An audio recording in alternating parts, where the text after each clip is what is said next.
Hello and welcome to the Career Change Diaries podcast with me, Alice Stapleton.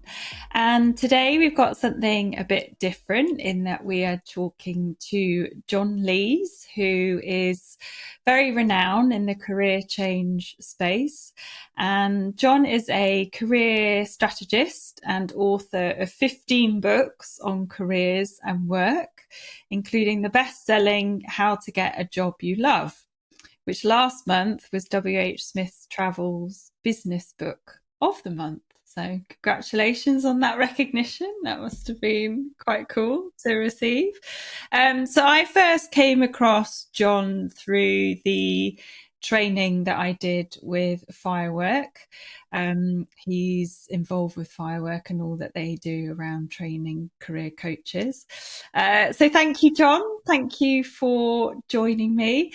So I thought it would be good for us to have a chat on this podcast, because what tends to happen when we're considering a career change is all these barriers seem to present themselves, and whatever happens, we tend to talk ourselves out of making a career change. So what we're going to do today is talk about those perceived barriers, what they tend to be, the common ones, and perhaps how to get over those so that you can move forward with your career change. But first of all, John mentioned that he himself is a career changer. So tell me a little bit about what you were doing before moving into this line of work. Well, thanks, Alice, and it's a great pleasure to be with you today.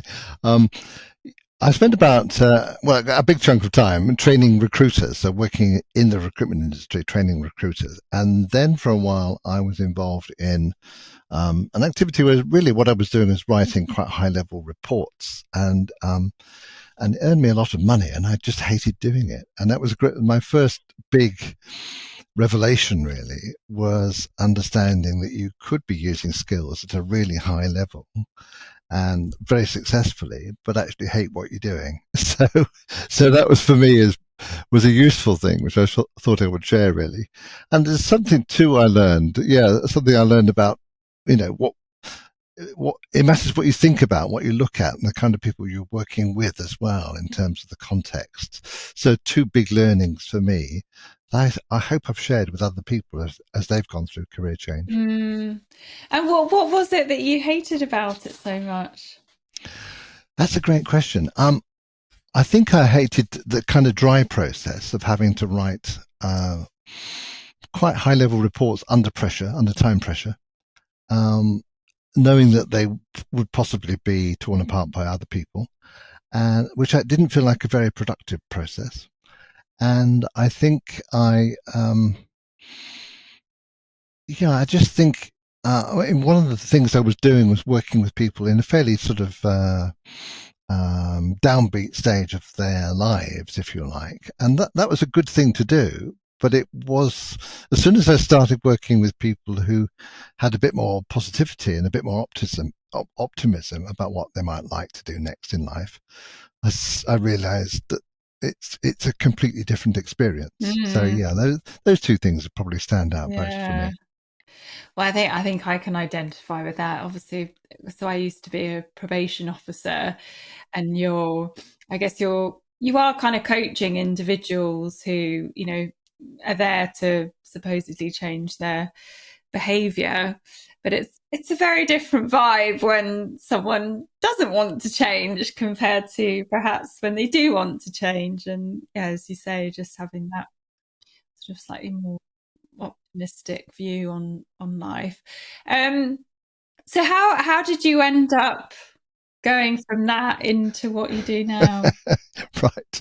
Well, the short answer really is that I at one point, I spent a lot of time, as I mentioned, working with recruiters and training recruiters to be better interviewers and better at selection, which I find quite an exciting thing to do. But I realized I was getting more and more interested in the people sitting the other side of the desk and helping them decode the process.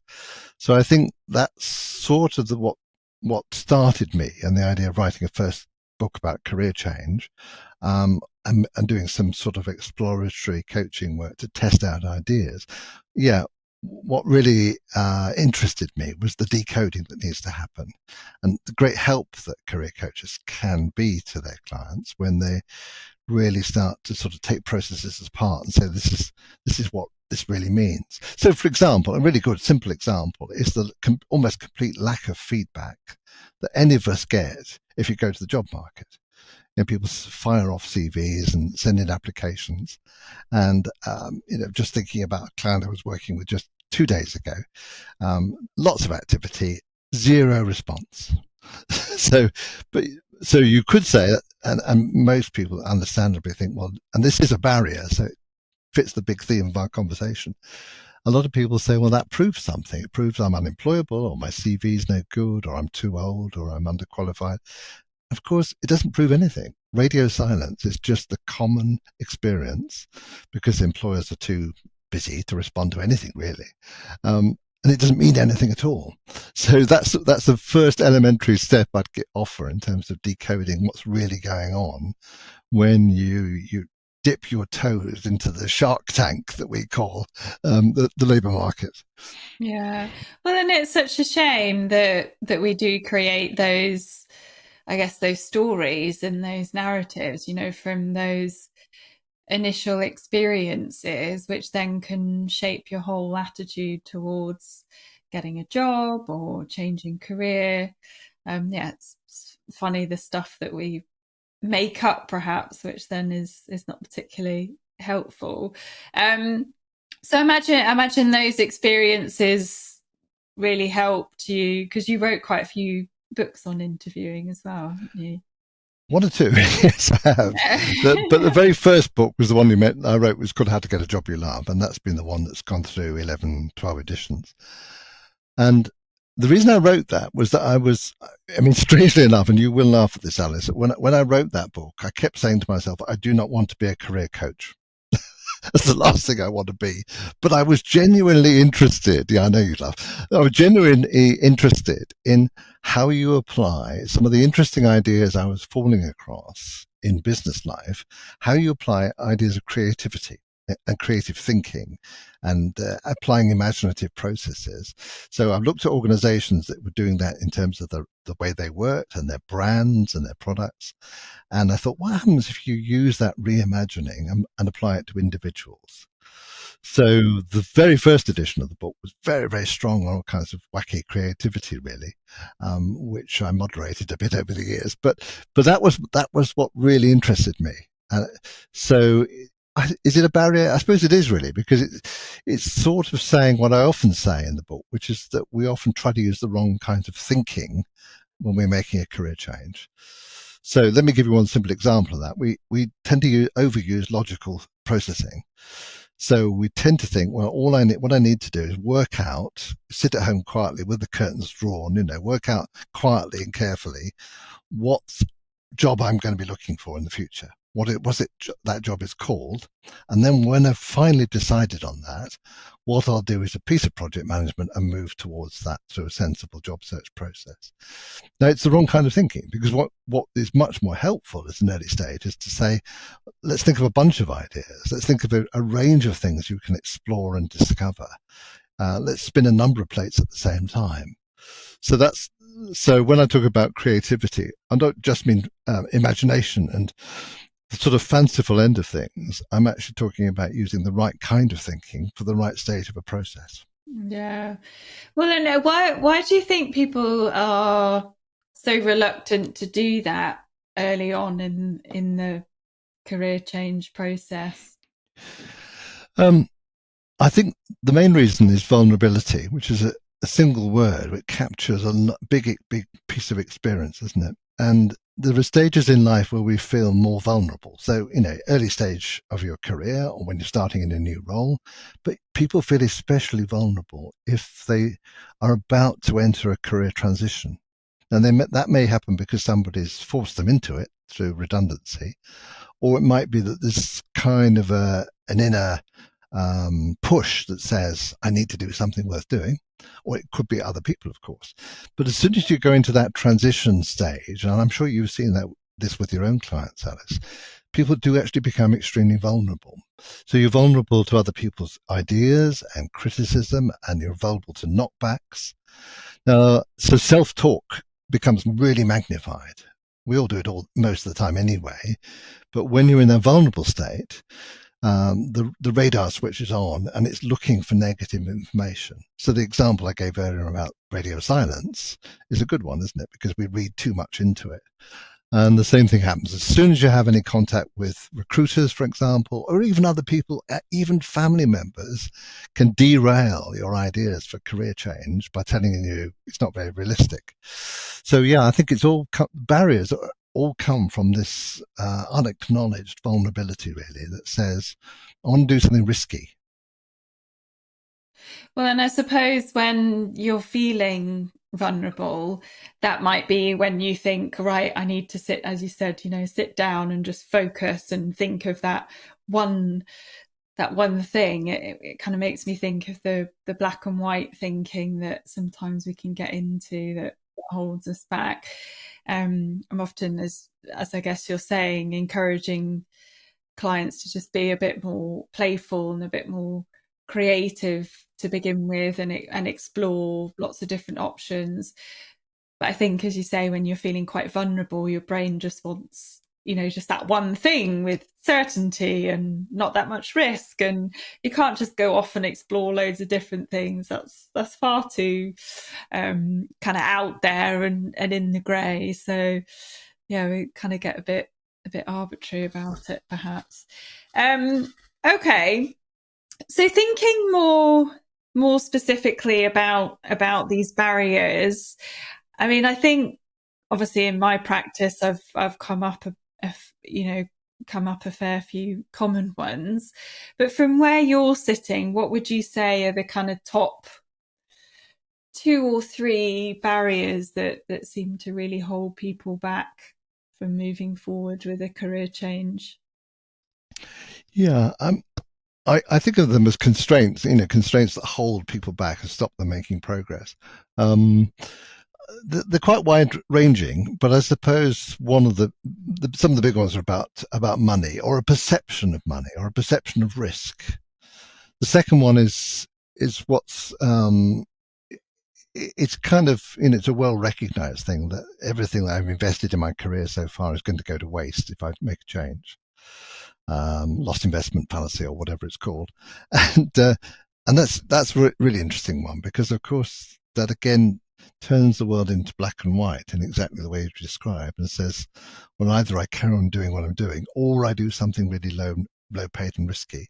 Now that polarization doesn't exist anywhere apart from in our own heads.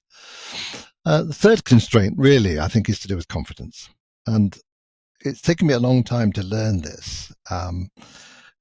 Because I've been doing career coaching for about 25 years.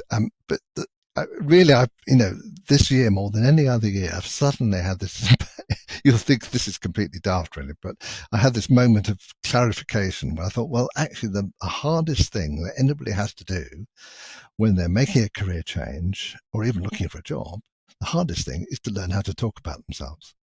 So that's, for me, is a huge barrier. Now, it sounds so simple, doesn't it? But talk about themselves authentically, convincingly, to get skill information across without it sound cheesy or overblown. It's actually really quite a subtle thing to do. And I think that's one of the biggest barriers. Well, and you have to really sort of believe in yourself before you do any of that as well, I guess. Can I challenge that idea? Because I don't think you do. Go for it. Oh, really? Yeah, I think that's part of to sell yourself. Well, that's right. I think it's part of the construct that a lot of our clients are surrounded by people that say things like, you have to believe in yourself, and you've got to get out there, and you've got to sell yourself. So what they're doing is describing extrovert dominant behaviors. So they're really saying, turn yourself into this uber confident, articulate individual. And of course, that doesn't work because people cannot transform that to that extent. So what I often work on really is small steps. So, for example, when you want to learn how to talk about yourself, do it with people who you can easily talk to. people who are very supportive and encouraging. Practice describing a skill or an experience or a successful project, and practice doing it in such a way that you can get the ideas across and still feel relatively at ease with yourself. So that it's more a baby steps approach, I think, and often it is to do with bits of scripts and trying different behaviours and trying things out in low stress environments. Because we talk about barriers, but one of the great mistakes, and I'm going to be slightly judgmental and say it is a mistake, is when people go to the market too early and they're not ready for an interview. They don't really understand what they're looking for, and they don't understand what an organization is looking for, and they hit a real barrier then, and that does nothing for people's confidence. So they use job searching as an experiment, which feeds the negative cycle. Absolutely. Yeah. Well, yeah, I suppose I meant more, if you're talking to somebody about your strengths, I would hope that that person believes that they are strong in those areas, if that makes sense. I take that point. And that's, that's one of the ways that I encourage people to make connections. And people think making connections is all about kind of hard edge networking. But it's a spectrum, you see, for me. A spectrum, one end of the scale is talking to strangers. But at the soft end of the scale is talking to people who know you well, who will help you talk about yourself, but also they'll remind you what you're good at. So this putting something on the positive side of the scales, it's often about saying, just occasionally, early on, talk to people who do value what you do and then recognize what you do and remind you of the good stuff that you've done. So they need to be positive minded and they need to know you reasonably well to give you, that sort of positive feedback. Yeah, but that sort of stuff I find helps enormously because as I was saying at an event recently, you can't solve self-talk with more self-talk. So all the constructs we have of, I'm going to pull myself together, I'm going to get really focused. That's sort of saying I'm going to use myself to fix myself. And actually it's so much easier with other people. So people to encourage you, to challenge you, to help you try things out, to make suggestions for doors you can open, and to keep you a little bit accountable too for when you're trying something new. Yeah. Well, yeah, because you might be talking about the same event actually. That sheet you gave out about creating a support team, I thought was really great, and one that I've already started sharing with clients. I think, yeah, just surrounding yourself with kind of 2 or 3 cheerleaders who, yeah, can just sort of shine back at you those strengths and the support, and just keep you going through those tough times can be really helpful. So that first one then, the money, because yeah, if I had £1 for every time I've heard, oh, I can't drop my salary, I can't change career because I've got a mortgage and I've got kids and yeah, all those sort of money related, then I myself would be very rich. So let's talk about that one then to begin with. So when you hear that from a client, what are your first thoughts?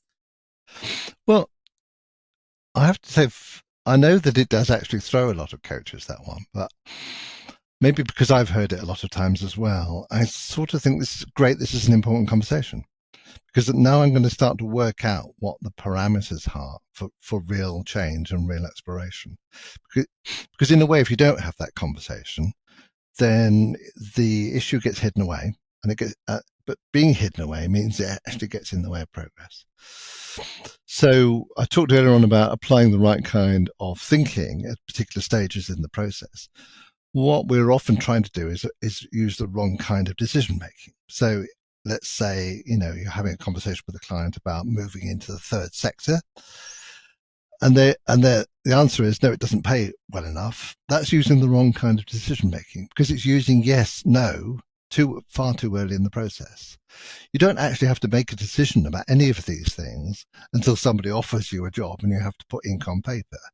So that's where the decision takes place. The only decision that you need to make is to explore and to look and to challenge all of the assumptions that crowd in at the beginning of exploration.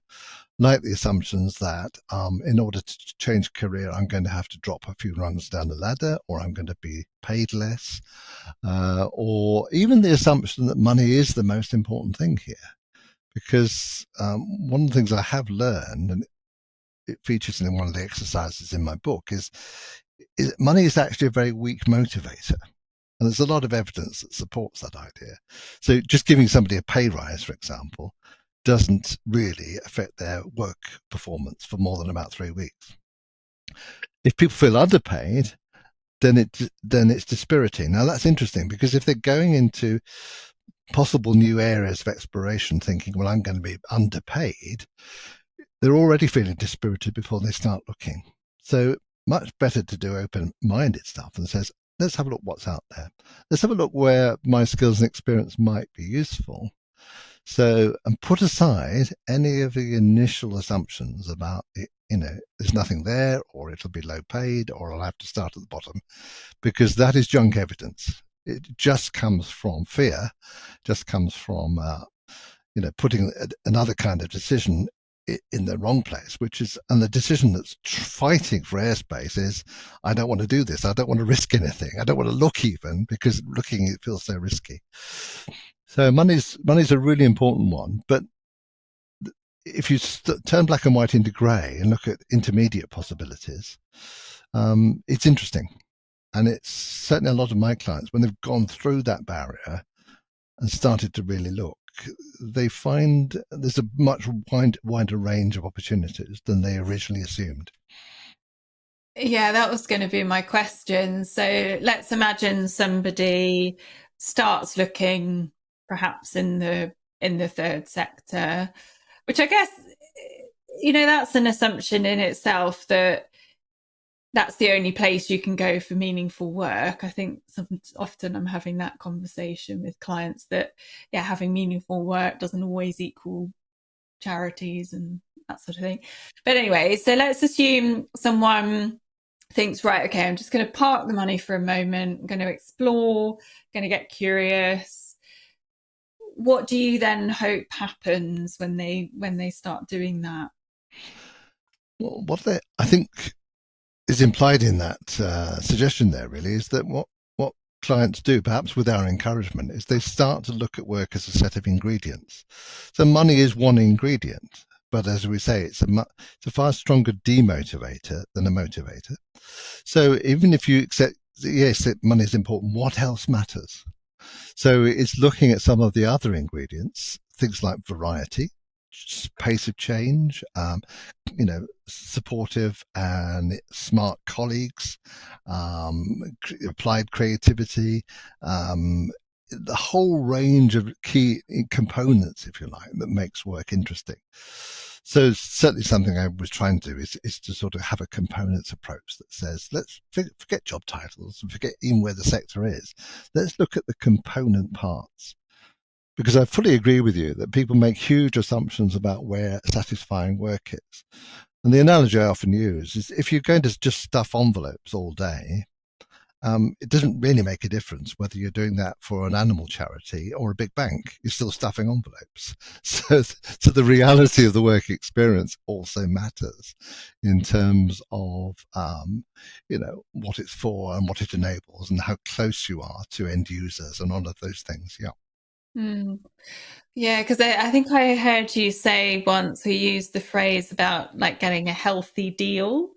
I guess it's a deal between all of those ingredients and components, and acknowledging an element of compromise as well. I'm always saying that no job's 100% perfect. I think that can be a barrier in itself. We're sort of looking for this diamond in the rough that is going to light us up every day, all day. Oh God, I've lost my train of thought there. What was I saying? No, but you're right. I think what if I'm not putting words in your mouth, Alice, I think you're recognizing quite accurately that one of the barriers is this idea of a perfect job. So in other words, I don't really put a lot of effort in until the perfect job is in my sights. Or I don't express enough interest or any interest in exploring until I have got the perfect solution. Or even the idea that You can only be happy if you're happy 100% of the time. I really fundamentally disagree with that. Yeah, because it's sort of an impossible task, isn't it? Because there's so many other variables and factors at play. I've just come back to what I was talking about earlier, which was about the healthy deal and the components, which triggered my thought around compromise. But yeah, I thought that was a lovely phrase because it's acknowledging that you can sort of be rich in other areas of your life. It's not just about being rich financially. It's, getting a much more holistic view in terms of what's satisfying and Yeah, fulfilling in life and that sort of yeah. thing. I yeah. So the phrase I use sometimes is all work is a deal.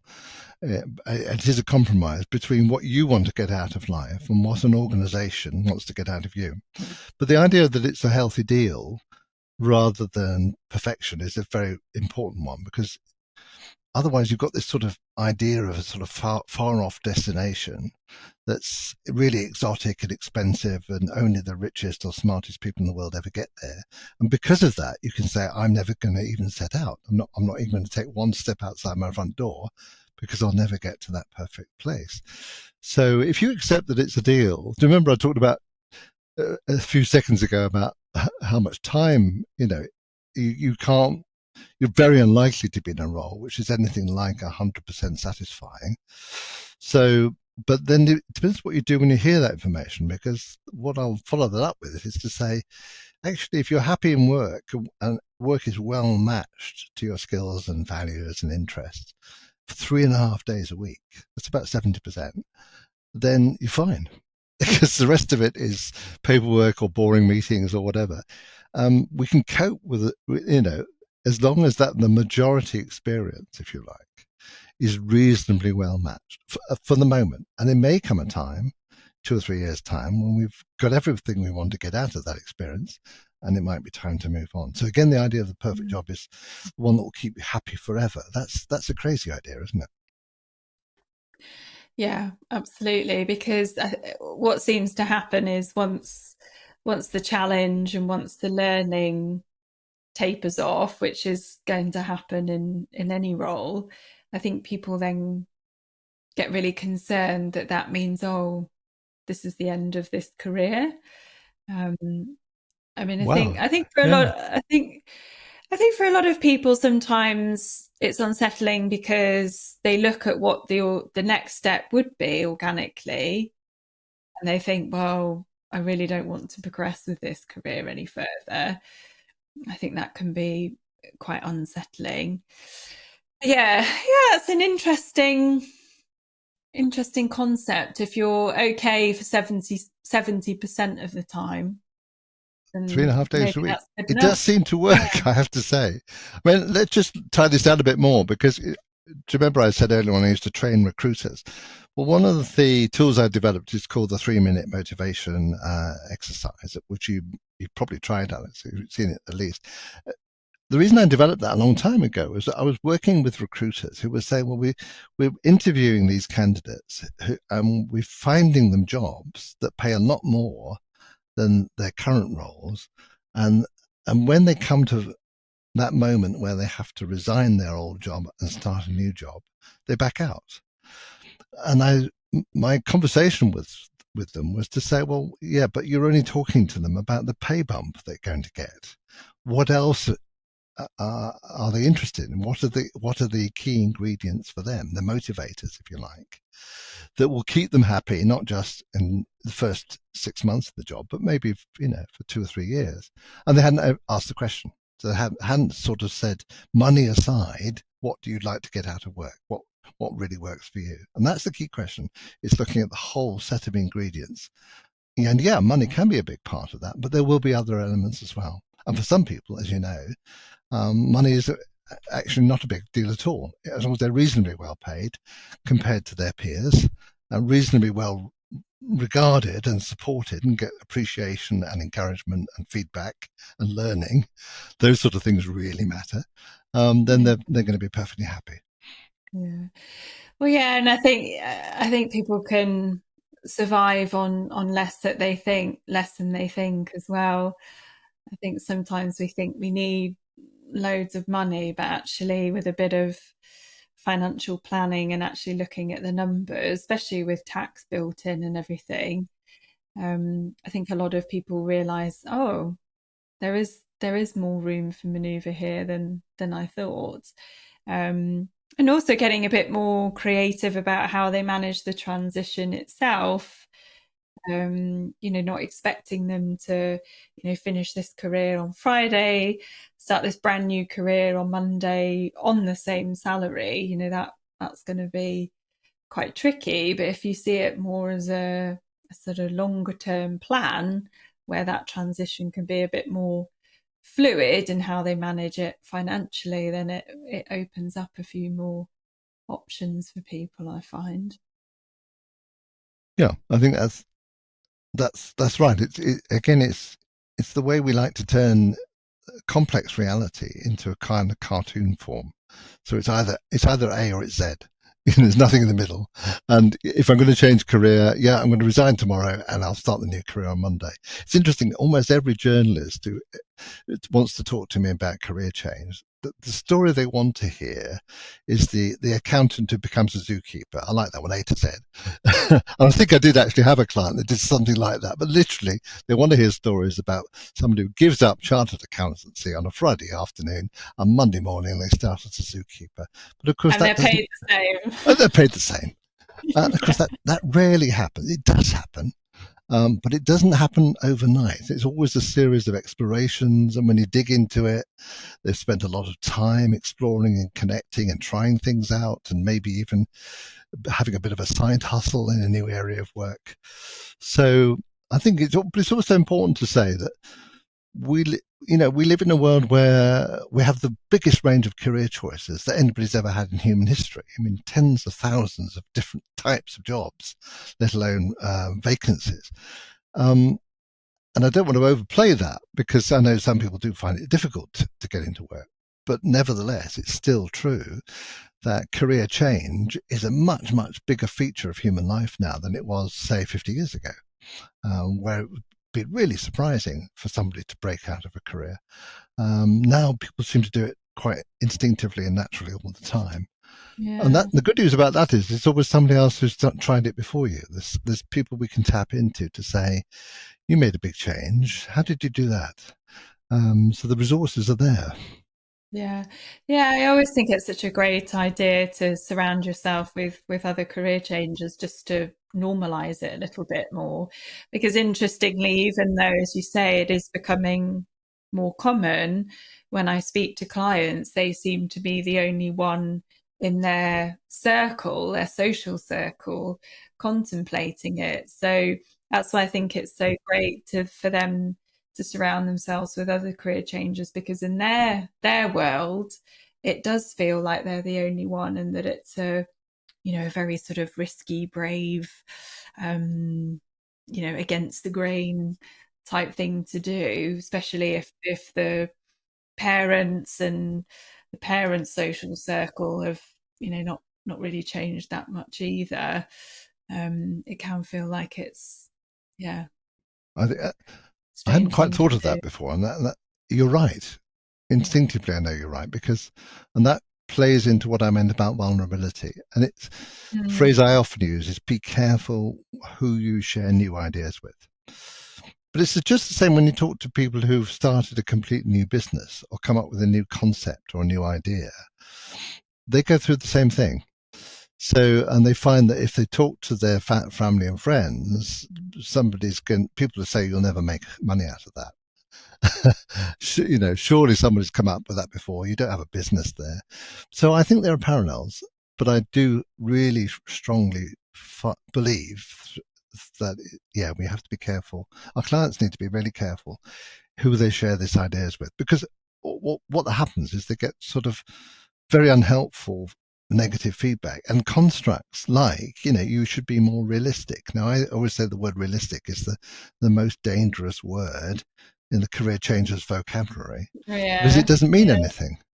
It's not scientifically based. It's not statistically based. it's just a hunch, really, often based on what work was like 30 years ago. So, the advice like, well, fine, work for a big organization that will pay a pension, nice, safe job. Well, that's 1950s careers advice. So, yeah, being careful who you share and finding positive-minded people who keep you looking, because the only decision anybody has to make is to look. And I find that that's often an empowering idea for clients. They think they've got to make a really, really big decision, and they don't. All they need to do is just look and explore. Yeah, and just to start looking. Start Yeah, as you somewhere. said earlier. Absolutely. Yeah, Yeah, yeah. that's it. All right. Well, I suppose that ties quite neatly on to this sort of sunken cost fallacy barrier, because often I find when clients do mention, oh, I'm thinking about changing career to parents or friends or colleagues, one thing that gets reflected back is, oh, but you've worked so hard. I work with quite a few lawyers, and their parents are saying, oh, but you did all that training, you did all that education. And there is this sort of perception of, oh, am I really going to throw all that away, as you said before? So tell me a little bit about your experience with that barrier showing up for people. Yeah, and thanks for reminding me of the phrase sunk cost fallacy. That's what it is. It's this idea that, everything I've done so far will be wasted. Well, there's lots of ways into that. The first thing is it's just not true. Because when you talk to people who have made a change out of the kind of professions you're talking about, they rarely say, nothing I'd done before was of any value. They often say, I was surprised by the way all the skills I had, or discovering I had more skills than I imagined, or how I could transfer knowledge into new areas. And I think so it's really just not true. It's a sort of, again, it's a black and white construct that I'm going to have to abandon everything. And it's strongly influenced by other people. Now, I do find it really interesting that when young people leave school, even, right now, they are pressurized to move into high status, high pay occupations. So that, that they are encouraged, if they're bright, they're going to be encouraged to look at medicine or law, or something like accountancy or business studies, or going so that they can work into, or economics or mathematics, so that they can work for a big consultancy firm. And of course, because it's that they're pushed into those career areas without really much knowledge of what the experience is going to be like, we get a lot of people falling out of those occupations as well. But it's not necessarily to do with poor decision making. It's to do with huge social pressure that says this is where you need to be. So recovering from that or reshaping that is really very, very important. And I think one of the ideas I'd share with your listeners read today is that what we tend to then do is to think of change as being, having a circle over here and a circle way over here. And what we're trying to do is to leap from one to the other. And it's a big, big leap. So because these circles have no connection at all.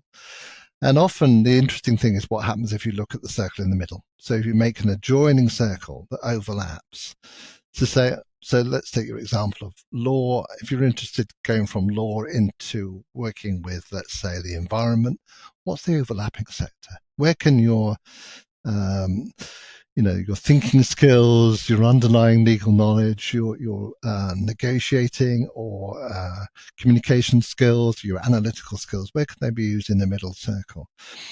And I do find that it's interesting because it sort of takes an argument away that says this is an impossible leap. Even the word leap doesn't no longer, it's a sideways move. So that's what I mean by using imagination. It's not about being fanciful and saying, what if, or all I need to do is dream the dream. It's actually saying, what's close by that I could look at quite seriously. And let me just say, one of the things you've probably heard me say this, Alice, but one of the things I often say is to my clients is, imagine you were doing this for somebody else. Imagine somebody gave you £5,000 to spend 3 months just looking at career options and connections and great conversations. And we'd do it brilliantly. And all of our clients would do it brilliantly because it would be about somebody else. But as soon as we do it for ourselves, all of these barriers get in the way. I'm not good enough, or I'm not smart enough, or I don't know enough about an industry to start asking any great questions. But if we were doing it for somebody else as a commissioned job, most people would be absolutely terrific at it. Isn't that interesting? It is. It is, especially as it was striking me as you were talking that really what you're talking about there is just getting out your head. Like, because that's what you're asking them to do, get out your head, imagine you're doing this for someone else.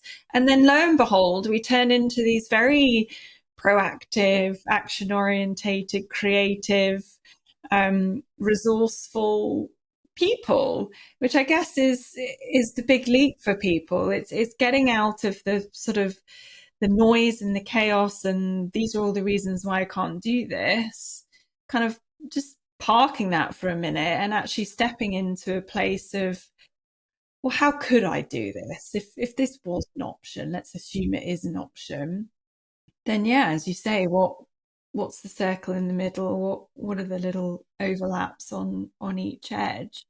And it's a whole different story then, I suppose. I love that. I think it's a great theme for our conversation today. Get out of your head. You should have T-shirts made up. I know. But I think, if only it was easy. If only well, that yeah, was but easy. in a way, it is. That's the interesting thing. Well, yeah. It is because so a model I've started using recently is, because I was on a webinar about a month ago.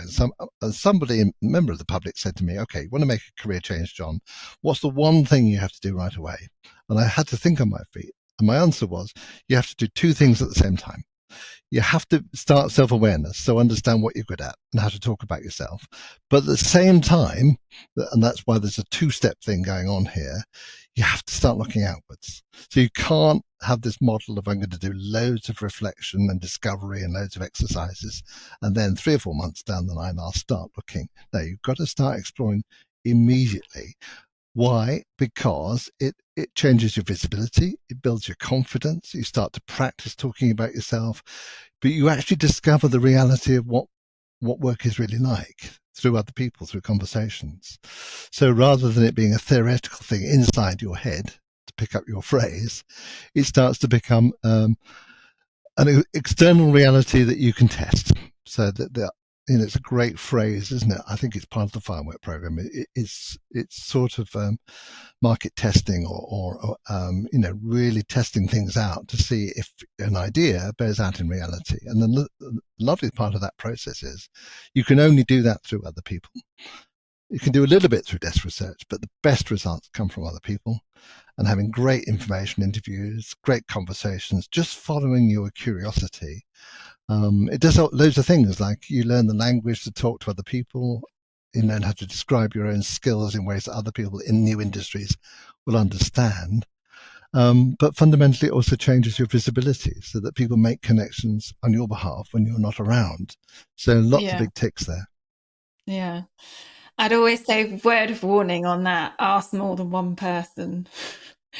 Yeah, because I've had, it's like, someone will have like a great idea and then they speak to one person and that person's like, oh my God, don't do that job. It's horrendous. And this is wrong with it. That's wrong with it.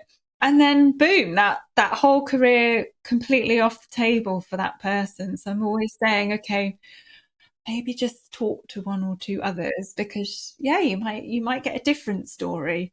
Cross-reference, absolutely. So remember that, I said, do it as if you were doing it for somebody else. If you were doing it for somebody else, you'd say, I talked to one person and they put me off, so therefore I finished my inquiries. So you wouldn't. You'd say, I talked to 5 or 6 people and they've raised some concerns for me, so I'm going to look further. Let me give a real example. A client of mine had a private pilot's license. He was coming out of a big organization, seriously considering work as a commercial airline pilot. Looked like it was a good choice for him. Would have been an unusual entrant quite late in his career. So the task I gave him was, I said, talk to 6 real pilots and try and find somebody who hates it. So, so it wasn't the usual one of finding somebody who loves what they're doing, Okay. because most pilots love what they're doing. But I wanted him to dig around till he got somebody that said, actually, it's not that great. And he did find, out of 6, he found one. And that person said, I love flying, but I hate the rotors.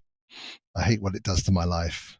So I thought that's a useful piece of information. So yeah, Yeah. absolutely. Yeah. Check with But lots of yeah, people. because it might be that your client is okay with rotors. So yeah, I think it's great almost to hear like the worst of the career. And then actually, if you're sat there thinking, well, that actually doesn't bother me that much, then that's really good And it's information subjective and a information, isn't it? reflection. It's the difference between a hunch that somebody has about an industry or role and somebody telling you about their own lived experience.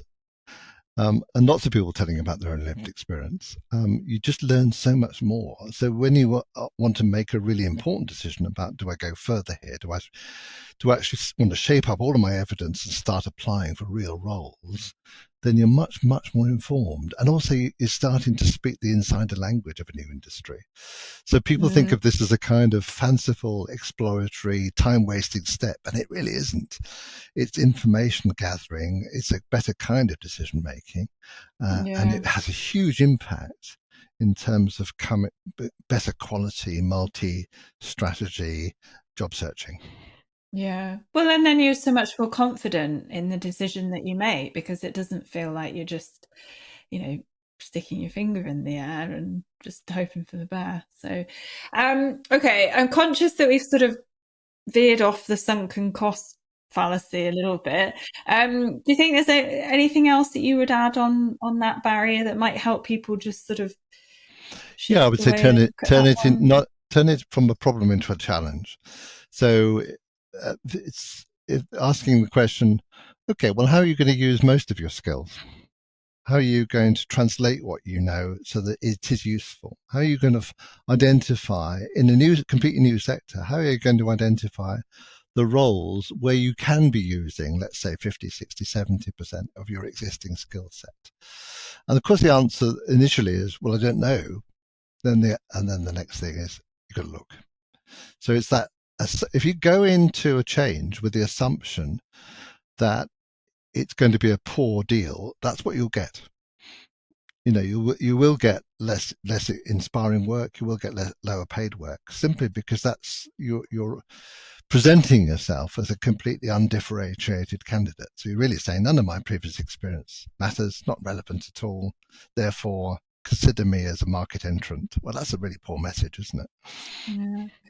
See, and I'd also have a completely different view on that as well, in that if you really hate what you're doing, then maybe it's okay to park all that and leave it behind you and think, well, you know what? I am going to park it. But as you say, some of it's going to be relevant, but actually be quite excited about a whole heap of new skills and strengths. And sort of seeing it as just, I don't know, chapter 2 or 3 of your life. And that, yeah, it's been a good experience and you've learned things and now it's the next chapter and that's okay.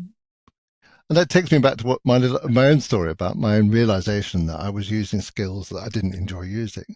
Motivated skills are different, aren't they? Because motivated skills are skills that you look forward to using and you look back on with pleasure and satisfaction, and you look forward to the next time you're going to use them.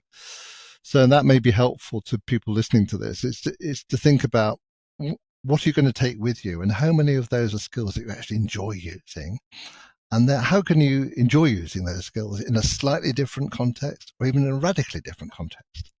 And those are great Yeah, questions to follow. yeah, absolutely. All right.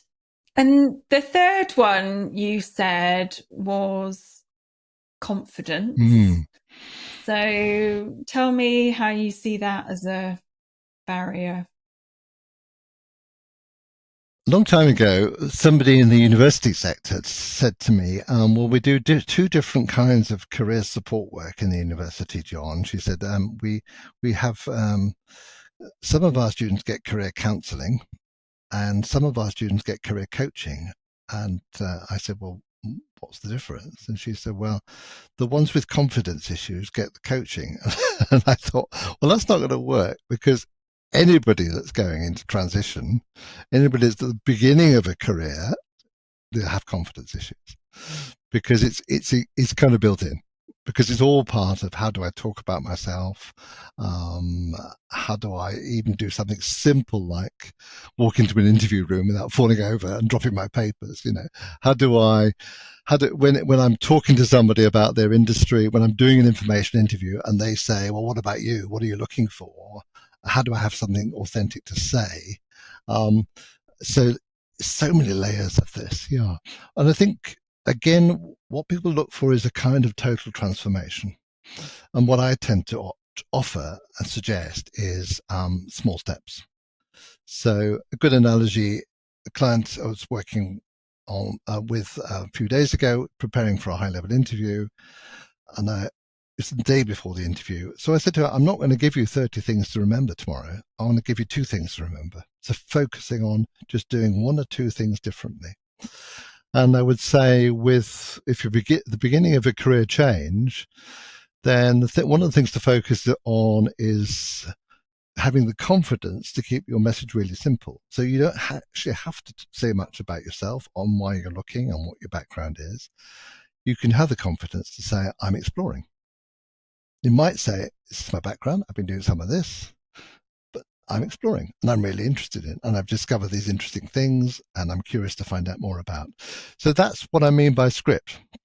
If you give people little bits of script like that are really easy to get out, you actually build confidence, because behaviors and inner processing are really interestingly related. So once people have tried out a bit of script, just 2 or 3 times, and you could actually do it in a room, in a workshop context, people trying something out 2 or 3 times, their brain identifies that it's not a dangerous activity, and they can get away with it if they do it again. And suddenly it started to become a habit. So it's forming these new micro habits, if you like, that say, yeah, I'm going to be okay saying a little bit about my background, or I'm going to be happy saying I'm exploring.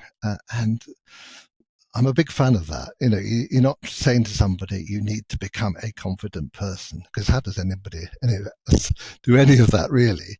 What you're saying is try these small steps. And just on that, so I definitely have heard people who are really uneasy about telling people I'm just exploring. So, Interesting. not having the confidence to speak to somebody when they're not sure what it is that they want to do next.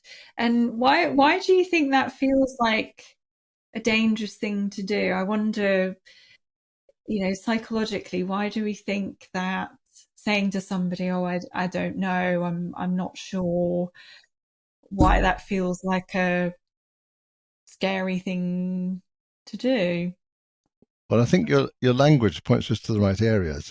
It's thinking about fear, because it's remembering that all of this is kind of processed by an ancient brain, which is used to using stress responses when faced with potential predators. So, early humanity is in a hostile environment, and we know from the way that we have stress responses that they come from those situations where if you see something that looks like a predator that's coming to get you, lots of sort of body functions close down and others go into overdrive. Now, the interesting thing is we now use those stress reactions because of things like heavy traffic or commuting, or I've got a job interview tomorrow. But it's the same physiological reaction. I really firm believer in small steps. So do you remember a little while I talked about the sort of spectrum of connections, from sort of talking to strangers right through beginning with talking to supportive friends? The next, if that's step 1, step 2 is exploring with people who are really easy to talk to. So that's often starts with the 3, having a support group of 2 other people, and they're just handing you on, or starting with people that are really easy to approach. Even just email 20 friends and say, I'm trying to talk to somebody who works in aviation. who knows somebody, and then getting somebody to do that warm introduction that says, I've got Alice here. She'd love to find out a bit about your industry. Can she have 20 minutes of your time? She's really easy to talk to. And I set it all up for you, Alice. And then when you go into that conversation, you don't have to do any of the fear stuff, which is explaining yourself or why you're there, or it's all done for you. So that a warm handover takes so much risk out of that situation. And as I said earlier, once you've done it 2 or 3 times, your clients, interestingly, will be well ready enough to do it with a stranger after about 3 conversations. So they're thinking, I won't be ready to do this for another 6 months. But actually, it's a much shorter process. New habits are formed, and you do actually get a bit of script, and you know how to begin a conversation, and you know how to end it, and you know roughly what to ask for. And these things start to work. And then we realise that they're not predators. They're not going to eat us. I mean, that's it, really, isn't it? Why on earth are we thinking these people are predators? It's okay to say, actually, I don't know right now. That's why I want to talk to you, so I can ask you some questions, and maybe I'll be a bit clearer by the end of the half hour. Yeah, or but whatever. I think we can be kind to ourselves by taking a lot of the stress out of the situation. Yeah. So the model is go out there and network like mad, ring strangers, ask for appointments. And that's really high stress stuff. So the softer model that says talk to people that are easy to talk to, get support and encouragement, get soft introductions, have easy conversations. At the end of a conversation, say, this has been really helpful. You said one thing there that really resonates. How do I find out more about that? And see if that turns into an introduction, and it probably will. And then suddenly you've got another soft conversation, and one thing leads to another in a much more sort of straightforward way, really. And it takes all the risk out of the situation. Yeah. Well, yeah, and just brings the stress level down, and it's a much more relaxed approach, and just sort of incremental and bit by bit, which comes back to, I guess, giving yourself the time and being patient with yourself, that these things can take some time. Yeah, being okay with that. And I think also, but we need to be careful about that when we say that to clients, because there's a little voice inside their head that says, well, either I can do something that's quick and gets me a job fast. I may not like it, but I'll get something. Or I'll take ages and ages and ages of all this reflection, and then I don't know what I'll get at the end of it. So it does take some time, but nothing like the time that people think. It's like the model I've just suggested, 3 conversations and actually you're good at it. People do get good at this really fast, and they get results, really interesting results as well. Yeah, which sometimes they just wouldn't have come across otherwise. So, okay. I think what else has come up for me whilst I've been talking, I think I've said the word story rather a few times. And I'm conscious that, not even just in relation to career change, just life in general, we seem to get into these habits of creating stories about ourselves or the way the world works, and we have a kind of narrative and an identity around ourselves. What would you say on that topic? I think when I'm training career coaches, and forgive me if you've already heard me say this, Alice, but I think one of the things we think we're doing is sort of learning strategies and approaches and acquiring techniques and using exercises. But the fundamental thing we do with people is to help them think differently. And you've touched on something really important there. But yeah, because it isn't just the stories that we tell ourselves. I mean, identity is constructed from stories that we tell ourselves, but it's the worldview as well. It even the sort of cliched one about, do you see the glass as half full or half empty? I like that one, because actually there's great power in that. That if do you see, is it a deficit model that says, half the world has got nothing for you, or is it an opportunity model that says, there's things I haven't explored yet are even greater possibilities?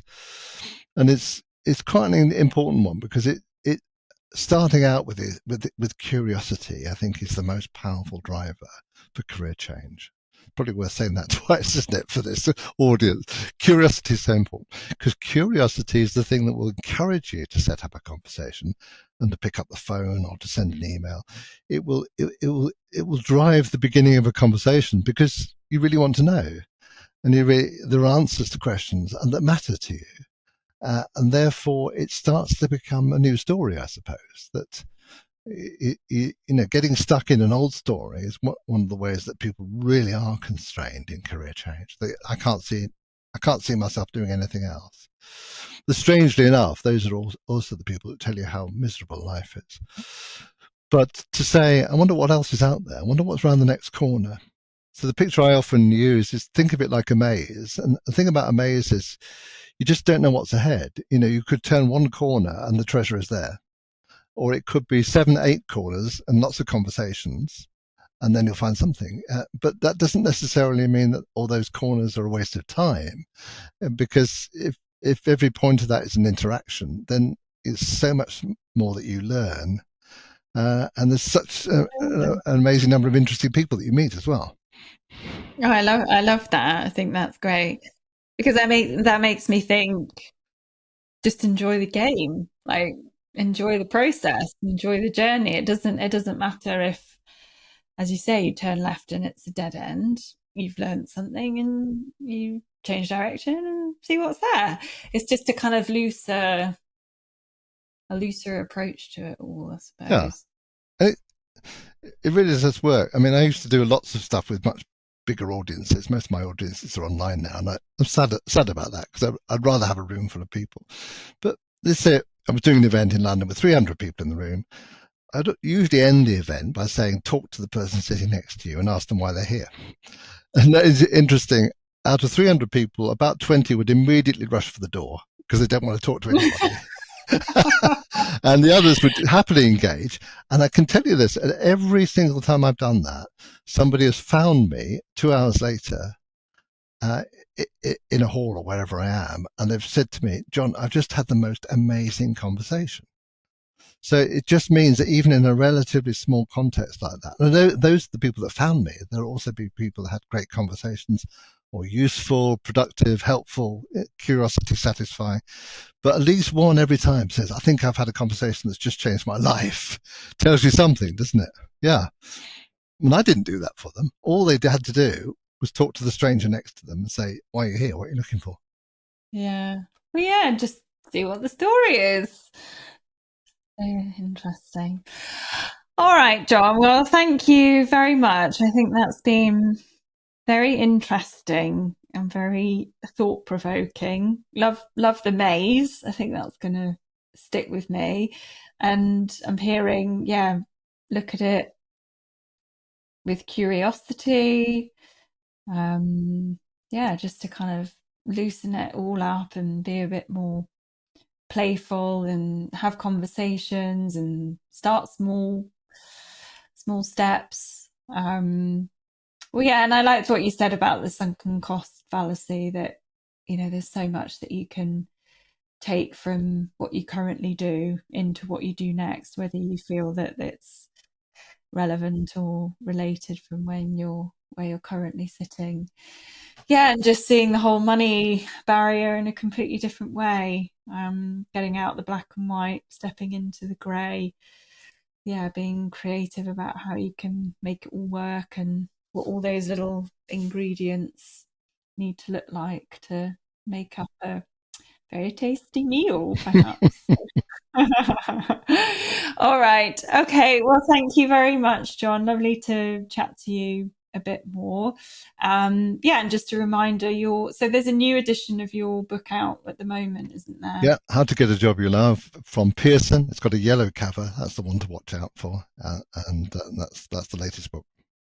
Okay. And can people touch base with you on LinkedIn and your website? I'm on LinkedIn, or johnleescareers.com is my website. Okay, perfect. All right. Well, all the best. I'm sure we'll come across each other very soon. Thanks for a great conversation, Alice. All right. Thanks, John. Take care. Bye.